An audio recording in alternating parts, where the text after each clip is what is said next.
Thanks, Bob. It's been great to hear from everyone so far. It's been a really interesting session, and I'm delighted to introduce our next session, which is the cross-sector collaboration. And the panel we have today, firstly, Dr. Sarah Foxen, who is the Knowledge Exchange Lead at Posts within the UK Parliament. We also have Dr. Stephen Hill, the Director of Research at UKRI, and we have Catriona Manville, the Policy Manager at AMRC. So thank you all very much for joining. We really appreciate you taking the time out of your day to sit with us in this hopefully insightful discussion. And I think it's best to begin if you each wouldn't mind just providing a quick introduction to yourselves, your institution, and your roles, and then we can get underway with some questions. So Sarah, if it's okay, I'll come to you first, if that's all right. Fantastic. Thank you so much, Andy. And thank you to everyone at Vertigo Ventures for the invite to participate in such an interesting and enriching event this morning, or afternoon or evening, depending on where we are. So as you said, my name's Sarah Foxen. I'm Knowledge Exchange Lead in the UK Parliament. I head up a small team, which is a unit called the Knowledge Exchange Unit.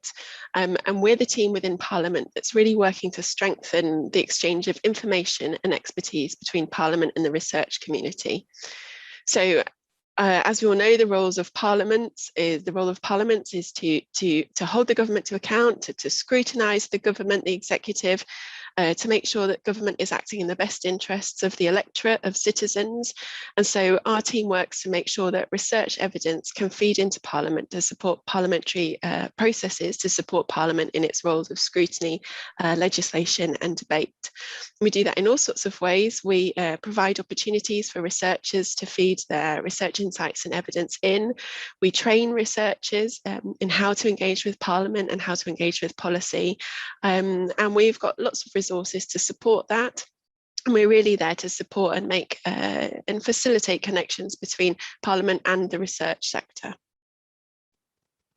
Fantastic. Thank you very much, Sarah. And Stephen, if I could hand over to you to do the same, if that's okay.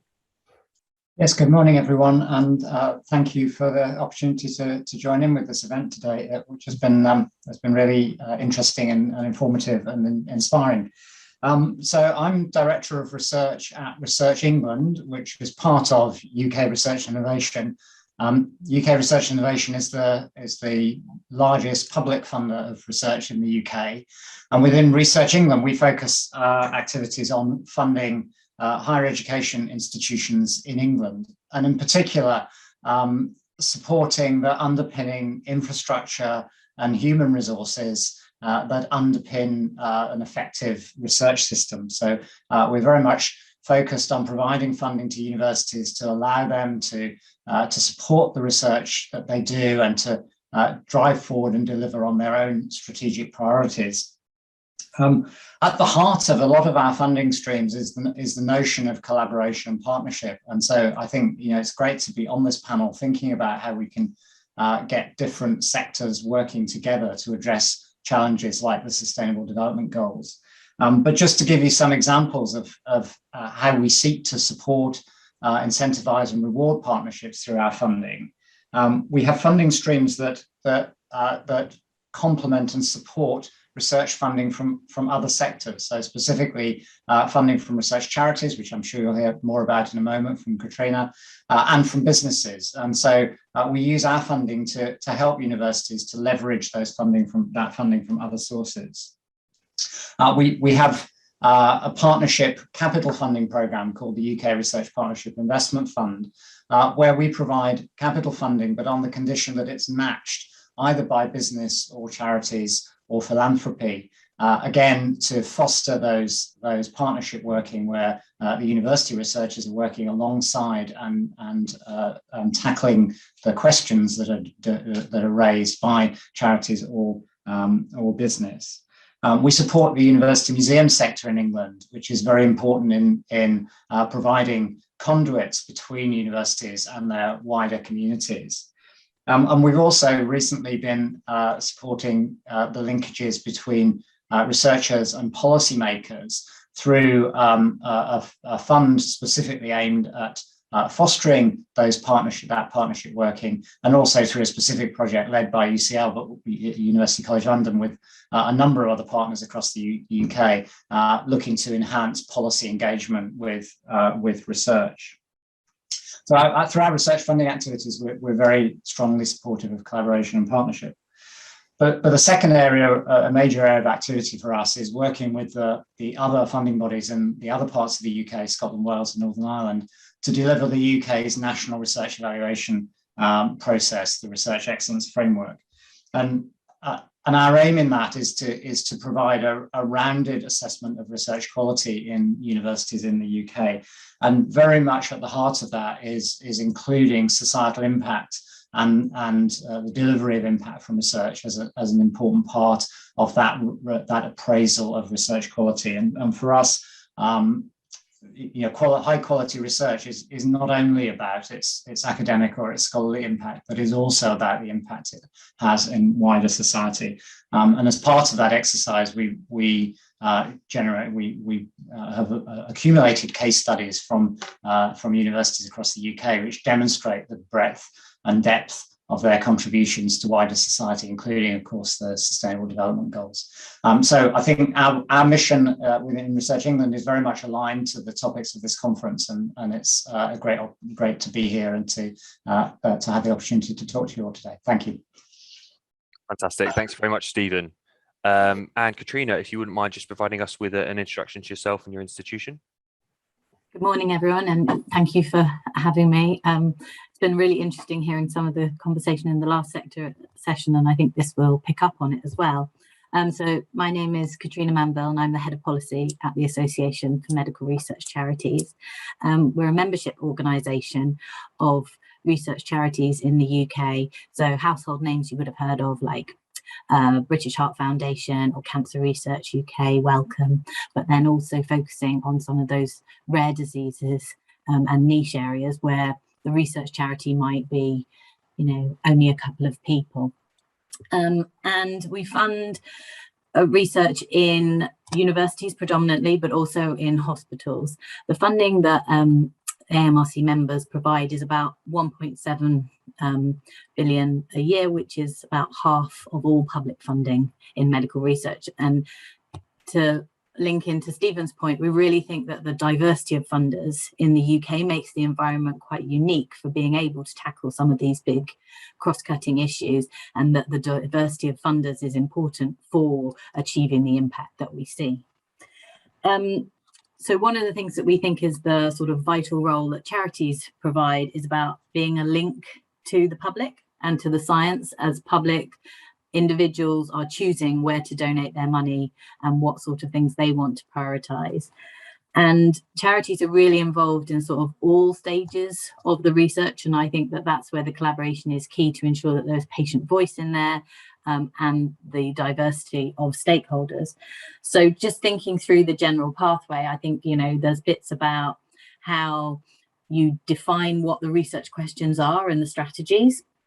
And there you will see with a lot of the charities, the patient voice is very important in framing what type of questions they answer and what is seen as important to tackle. There's also conducting research in collaboration, and Stephen mentioned some of the partnerships where charities can provide match funding or other expertise alongside other public or private funders. And then I think it's important to think about the translation of that research. And here I think it's really important to recognise the diversity of skills that you need to achieve the outcomes that we want, and to recognise that all of those skills might not be in one individual or within one organisation. And so often here with the translation of products or interventions, charities will partner alongside Innovate UK and some of the catapults work under UKRI, or different industry partners, to actually realise the benefits for patients of the basic research that has been conducted. And finally, I think there's a point around the making the research available. And I think this is a sort of contribution of all parts of the system, and where the collaboration really plays in to ensure that research is open and transparent, that it therefore isn't duplicated or that where it is duplicated, it's to show that it is reproducible rather than it is wasted by doing things against, so that we ensure that we're spending the money in the best way. I'm sure there are examples I can give you of some of the different things that we've touched on there, but I'll stop there and we can go back for some questions. That's brilliant. Thanks very much, Catriona. And we'll certainly talk about collaboration in a bit more depth in a moment. I just wanted to sort of start the session off by asking each of you what the SDGs mean to you and your respective institutions and therefore sectors. So Sarah, if I go back to you, if you wouldn't mind answering that as to kick us off. Yeah, thanks very much, Andy. So I'll come first to the organisation for which I work and which I'm representing today. And as we've said, the role of Parliament is to scrutinise government and to make sure that the government is acting in doing the best it can for citizens and for the electorate. And so the SDGs are really important to Parliament in the context of in the way that the responsibility that government has to be helping us to try and meet those SDGs. It's Parliament's role to check up and challenge and scrutinise the extent to which government is making progress on behalf of the UK towards the SDGs. So it's a topic, it's a theme, it's a framework that Parliament has engaged in through its parliamentary processes. So over the years, we've seen that we've had debates in the chamber where we've had members of Parliament talking about the SDGs, talking perhaps about specific SDGs or talking about the SDGs more kind of globally, but also debating the UK's progress against the SDGs and the government's role in that. We've seen those debates where members of Parliament and the members of the House of Lords who are there to represent us have been talking about them. We've also seen inquiries. So in the UK Parliament, the main way that Parliament scrutinises government is through the committee system. The select committees you might have heard of. Elsewhere in the world, they're called commissions, and they're cross-party groups of members of Parliament that scrutinise a particular policy area, generally of government, of the executive. And so, and the main way that committees do that is through inquiries. So they bring together terms of reference, a series of questions around a topic that they want answers to. So that might be on a particular SDG or our progress against it. And then they'll seek evidence and insights from anybody and everybody, including academics, including the third sector, including industry.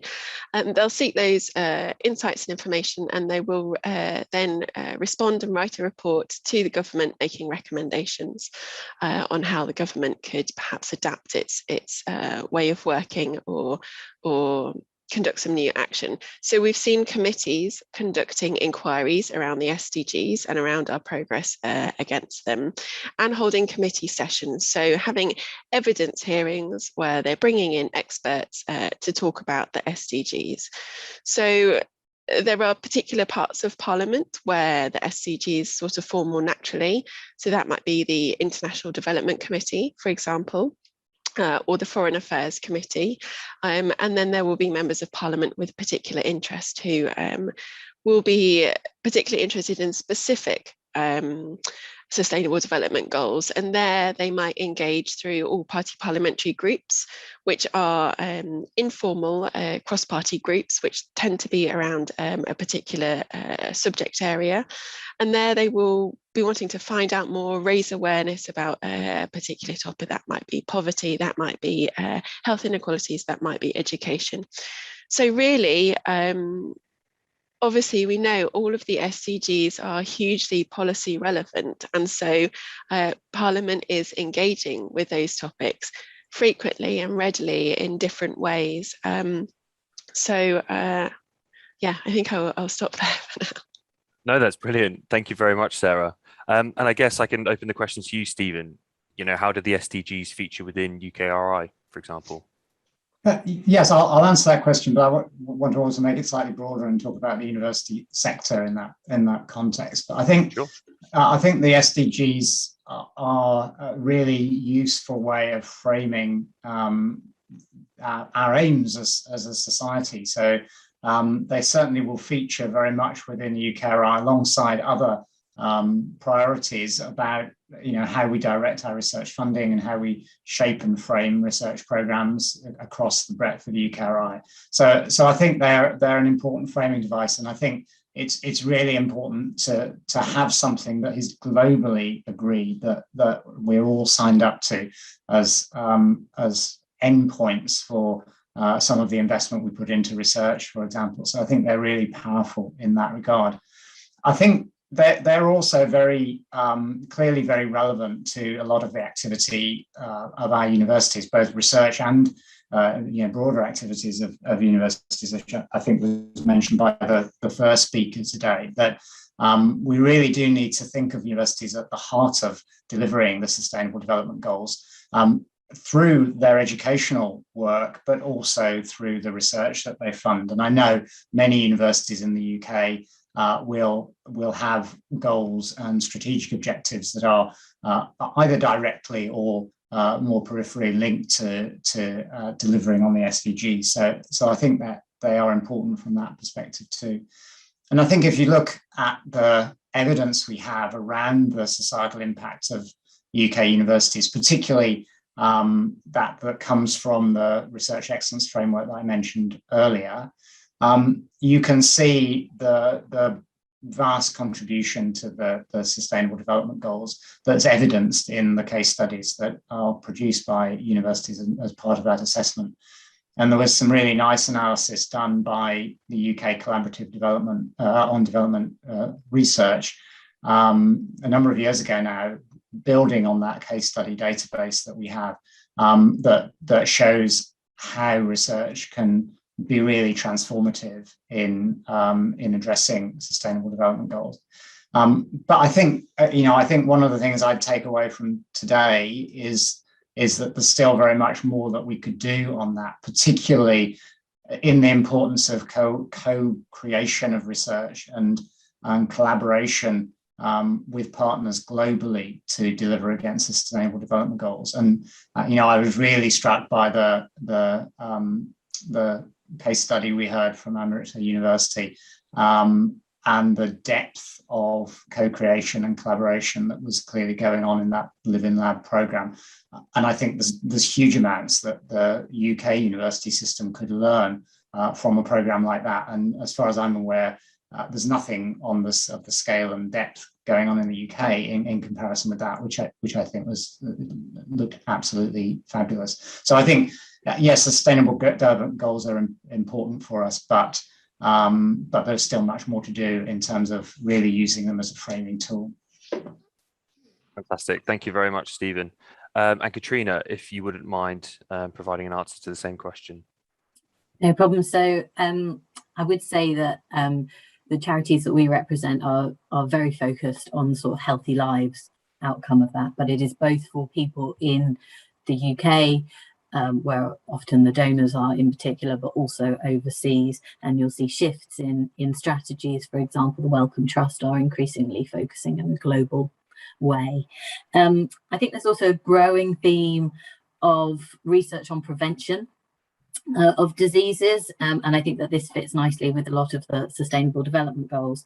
And I think that there's growing awareness of inequalities, for example, ethnicity as a risk factor for specific diseases. And here I think the charities also are using their research to span the research and service remit that they have. So using some of the results that they find in the advocacy work that they do, and in being able to present to different communities what the perhaps risk factors are that they can't alter, and therefore the need to address some of the risk factors for disease, such as lifestyle.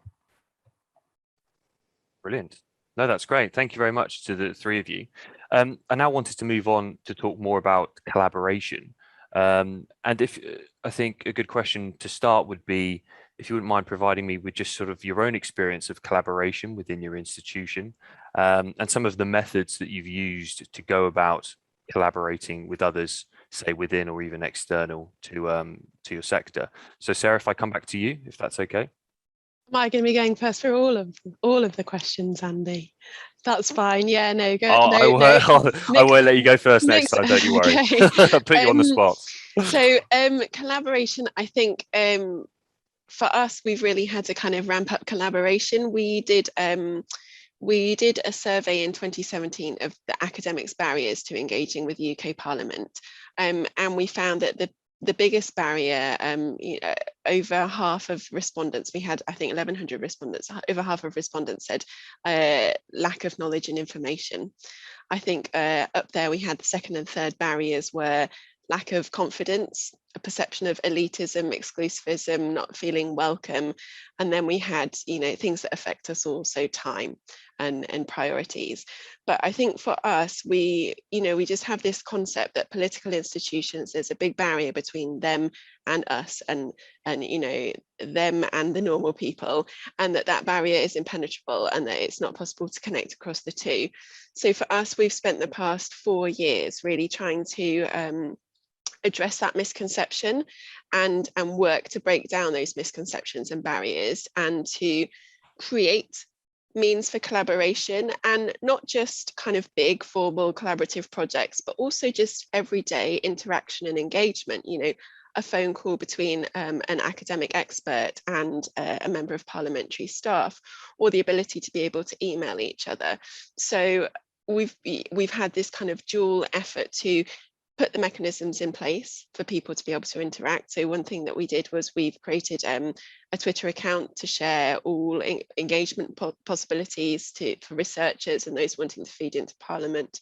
So putting things in place, but also addressing those misconceptions. So, we put a picture of ourselves on our Twitter account because there's a certain idea of what a policymaker might look like, but we're 3 smiley people and we want to work with you. So I think for us, it's not been so much big formal collaborations, but actually demonstrating and trying to build that freedom to be able to interact as we've said, allies all working towards the same goals, wanting to improve the outcomes for the world, which is something we see in the research community, is something we see in the third sector, and is something we see in Parliament in that role to bring about the best outcomes for society. Brilliant. No, that's great.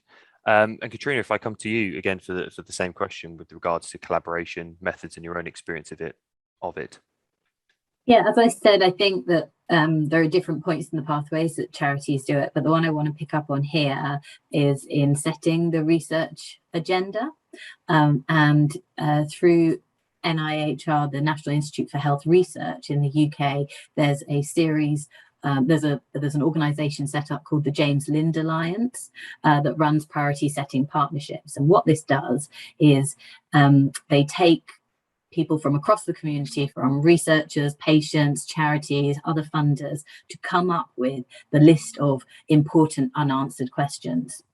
And they come up with a huge number of questions, which they then whittle down into a sort of top 10. There's a lot of research that goes on behind it to ensure that we understand which questions have already been addressed or where the gaps are in the literature, but also to understand then what is the priority. And what's really exciting is that those priority setting partnerships often have a charity partner on them, and you get the patient voice coming through as to what is important, and then those lists are published and often are impacting on what is funded by charities, public, and even sometimes industry as to the next breakthroughs that are needed. So I think that's a really nice example of where there's been about over 40 of them which have involved charities, and I think taking that patient voice but working alongside the academic experts to say what are the next things that we can and should be focusing on and solving. Brilliant, thank you. And Stephen, did you want to come in on this? Yeah, happy to. I think UK Research and Innovation is inherently an organisation built on collaboration. We have 9 separate councils within UK Research and Innovation, of which Research England is one. And much of what we do is about collaborating together. And similarly, we as an organisation collaborate with, as I mentioned in my comments, with our colleagues in Scotland, Wales and Northern Ireland. So that's a very important collaborative relationship. And also we collaborate with our partners in the university sector itself to bring about the kind of change in research that we're seeking. And I suppose in thinking about collaboration, I'd echo a lot of what Sarah said, actually, that shared goals are a really important foundation for good collaboration. And I think if you're not in a position where organizations are really seeking to achieve the same thing, then collaboration is very difficult. So really understanding what your objectives are and sharing that across organizations is really important. And within that, you need to create and foster an environment of trust. And I think that's something that is perhaps been a bit more challenging over the last 18 months, where so much of our communication has become through digital media and much less face-to-face. But building those trusted relationships, and as an organization committing to what you're going to do and doing it and doing what you say, so to speak, is very important in that. And I think the other reflection I would have, and Sarah also mentioned this, that people often say collaboration takes time, and I don't have the time to do the collaboration, or time is a barrier, lack of time is a barrier to collaborating. And I think what that really reflects is a question about priorities and incentives and reward, in that if we all believe that collaborating together creates better outcomes, then surely that should be our priority and we should be making time for that. But I think sometimes we need structures of reward and incentive to actually help support that activity and to make time. So one of the reasons that we include an element on societal impact in our national research evaluation is so that is in itself attached to some funding, the flow of funding, and that means that people have an instrumental reason for doing it over and above the benefits that it brings in terms of outcomes.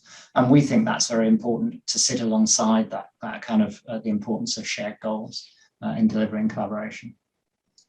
Yeah, absolutely. Thank you for that. Sarah, you did mention some of your struggles or challenges that you face with collaboration. You gave us the example of Twitter changing your profile picture to make you seem more approachable, etc. Catriona, if I come to you, what sort of challenges have you seen with regards to collaboration, in and outside of your sector? I think that there's a challenge of getting people to identify what the common goal is. So within different disease areas, there's different patient populations that they're trying to reach. And actually, I think one of the things that's exciting about the framing of the Sustainable Development Goals, or looking at these broader areas, is the ability to work across the disease silos to say, something like, for example, pain is important in many diseases, but there isn't a charity set up in so much looking at pain. And so I think I would say it's a challenge, but therefore an opportunity to think about what are the wider objectives in individual diseases or areas that would enable us to collaborate. And this is where the multidisciplinary approach also comes in. So I think it's about how do you enthuse people around a common theme and make them understand what their expertise can bring, which will allow better research with more relevant outcomes to come out of it. Okay. Yeah, really interesting. Thank you. And Stephen, you mentioned a couple of challenges that you face, one of which being time in terms of collaborating. Are there any other challenges that you face with regards to collaboration that you've specifically encountered? Yeah, I think when we talk about research collaborations, either inter and transdisciplinary research collaborations or collaborations with organizations outside of the research system, there's always or often a barrier in terms of the language that people use and the way they talk about and frame problems. And so, I think that speaks to Catriona's point of a moment ago, that the challenge of getting to shared goals. And there are often shared goals that are hidden because people talk about them in different ways and they use different language to frame them. So I think that can be a barrier, and that contributes to the time problem, if you like, in that it takes longer to have those conversations when you need to retreat out of your kind of your particular silo and way of viewing the world, and start to take on board somebody else's way of viewing the world. And certainly when we talk to researchers about working across disciplinary boundaries and interdisciplinary research, they talk about the importance of a kind of length of time, as opposed to the time in the number of days, but the number of days that are, or the period over which those number of days are spread, and the need to kind of have an extended period, not necessarily of constant engagement, but an extended period that gives you time to reflect on other people's perspectives and positions, and work out how to bring them into your own framing. I think those tend to be very important foundations for collaboration. So I think this language point and making space for time to think and reflect are both very important in the process of collaboration. Brilliant, thank you, Stephen. And Sarah, did you want to add anything just with regards to challenges? Loads of challenges. I could do you a big list, Andy. Just to completely reiterate what Stephen said around language, I definitely think that language is a challenge for us. Researchers have their own kind of discipline-specific language, and when colleagues across Parliament and policy are engaging with topics, they won't have the same level of expertise necessarily as the research community. So that's certainly a barrier. I think, most of our challenges, whilst the SDGs are kind of divided up, most of the big challenges that we're facing today are interdisciplinary. But the research sector generally tends to still work in subject disciplines, as does the policy sector. We've got all of our departments, department for transport, department for education, department for this, that, and the other. So we're still dividing things up in a slightly arbitrary nature, but we're trying to be more interdisciplinary. So I think squaring that circle is another challenge. And also completely agree. I think something that's particularly pertinent for the policy sector as well is timing, as Stephen said. But I think in this context, it's the mismatch between the need in policy and the policy sector, which is next week. Next week I might think, oh gosh, I really need an evidence synthesis on whatever topic it is. But a systematic review will take up to 2 years to produce in the research sector, so we can't get that in the 1 or 2 weeks that we'd need it. I think related to that, and the way research is produced and communicated, there's perhaps sort of a misalignment with the needs in policy. So like I said, we encourage through higher education publication of outstanding publications and new and innovative research, which is fantastic and really, really super important. But what we might need in policy is not an amazing single journal article, but that evidence synthesis or a short evidence synthesis. Are they being funded though? Is there the drive from the higher education sector to be funding and supporting and enabling production of such outputs? I think what's really fantastic is collaboration is working, because Stephen has mentioned a project that Research England is funding, which is the Capabilities in Academic Policy Engagement project headed up by UCL, as he said, and we are collaborating with them and talking to them about how we can work with researchers to produce rapid evidence syntheses, which is just what we need. So lots of challenges, but hopefully that is a concrete example of how we are doing what we want to be doing, working together to address them. Yeah, absolutely. And just on that then, Stephen, what would help, well, what do you think would help alleviate some of the challenges that you're facing with regards to collaboration? Well, I think that's quite, it's quite a big question, but I think the sorts of initiatives that Sarah's just mentioned, where we actually start to really try and collaboratively, across stakeholders, address some of these challenges, it's definitely an important way forward. And I think, if we take the relationship between academic research and policy in the UK, given that Sarah's raised that as an area where we need better collaboration, I think we are making progress on that. It's not a quick fix. in that it takes time to build these understandings across different sectors about what the needs are and how people best work together. And so, it's very easy to come up with, potential initiatives that you might run and things that you might do to change things. But there is actually no substitute really for a slow process of mutual understanding between different sectors to actually build the tools that you need for collaboration to take place. So I think on the one hand, many of the challenges we're talking about, in the SDGs are terribly, terribly urgent, and we do need to make progress quickly on these things. We also need at the same time to acknowledge that some of the processes that we need to engage in are going to be inevitably slow, and I think we have to start to be comfortable with that, so to try and make progress on the things we can make progress on, but also build the foundations that will allow us to do amazing things in the future as well. And I think, in a sense, the CAPE project that Sarah just mentioned is like that. It's not going to solve a particular issue this week, but what it is going to do, I hope, is lay the foundations for a more effective system in the future, so that in a year or two's time, we will be able to solve the problem that needs solving in a week. So I think it's important to have those two timescales in mind. Brilliant. And Sarah, I could see you nodding along there. Did you want to add anything to Stephen's point? Yeah, I totally agree with what Stephen's saying around that mutual understanding, and I think also kind of compromise and meeting in the middle and understanding how the other works, how other sectors work, and talking about how we can do that compromise. So I think what we've seen in government in the past few years, and what we're working to develop and have begun developing in UK Parliament as well, is something which is called the areas of research interest. So I said, our problem is we want something tomorrow, but the problem is rigorous research takes years to produce.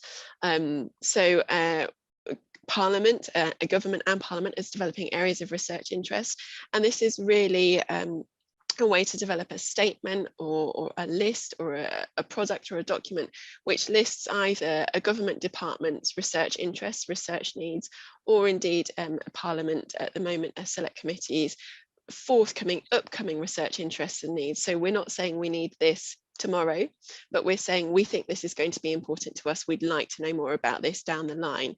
And there's a much longer time frame there, lead-in time for researchers to be able to look at what we've identified as our upcoming and future needs, and to be able to work with us to develop, co-produce plans for developing the research to be able to support. So I think that's where we're really mindful of the differences between our two working cultures, and we're trying to come together to address them. So mutual understanding, but then also working to try and shift processes where we can to work with the other. Brilliant. Thanks, Sarah. And Catriona, if I just come to you, did you want to share your thoughts on how you think you can, or how the issues that you face with regards to collaboration can be alleviated? Yeah, I think sort of picking up on both points from the previous speakers, I think, as I said, it's about shared understanding. So I think there is no substitute for, in some ways, getting people in a room and giving them time to understand others' perspectives, the language point. And I think one of the ways that is successful in doing that is the creation of sandpits, where as a funding call, you bring together people for a couple of days to work through something, but it is a massive time commitment. So I think that there is, a trade-off there, but it does foster, I think, then better projects where you have all viewpoints considered at the outset.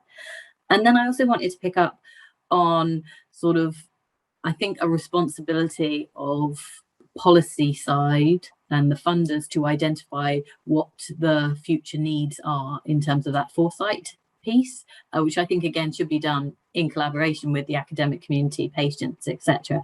But I think that there really is a need to have a broad core base of things that are funded, so that then when things become relevant, there is the expertise. And I think, you know, a perfect example of this is the COVID vaccine, which, you know, people say was created in 17 months and all of that. But, you know, there is a large understanding that that was based on 20 years of funding, you know, from MRC, from charities, that then enabled the UK to be in a position to scale up and run with the AstraZeneca vaccine and Oxford AstraZeneca vaccine, you know, when the time was here. And I think, as good as foresight is, there are things that you cannot predict, and therefore having that broad academic base that enables you to draw on things as you need them is also really important, rather than perhaps focusing on some of the more apparent needs